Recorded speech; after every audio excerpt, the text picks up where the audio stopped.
విక్కీ, పద్మావతి అయితే ఆళ్ళ మ్యారేజ్ యానివర్సరీని చాలా హ్యాపీగా గడుపుతూ ఉంటారు. అందులో రాజ్, కావ్య వాళ్ళు కూడా వాళ్ళ యానివర్సరీని గ్రాండ్‌గా సెలబ్రేట్ చేయడానికి ప్రయత్నిస్తూ ఉంటారు. అరవింద కోసం అయితే వెయిట్ చేస్తూ ఉంటారు.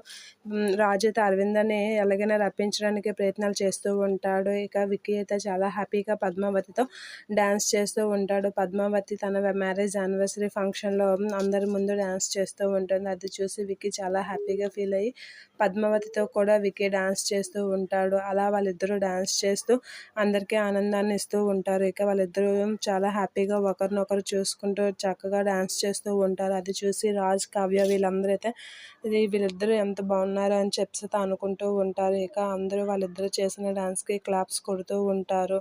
ఇక అరవింద్ అయితే విక్కీ మ్యారేజ్ యానివర్సరీకి రావడానికి మురళిని అయితే అడుగుతూ ఉంటుంది. ఇక మురళి ఏం చేయలేక అరవింద్‌ని తీసుకురావడానికి రెడీ చేస్తూ ఉంటాడు. ఇక విక్కీ, పద్మావతి వాళ్ళ మ్యారేజ్ యానివర్సరీ ఫంక్షన్‌ని చాలా హ్యాపీగా చేస్తూ ఉంటారు.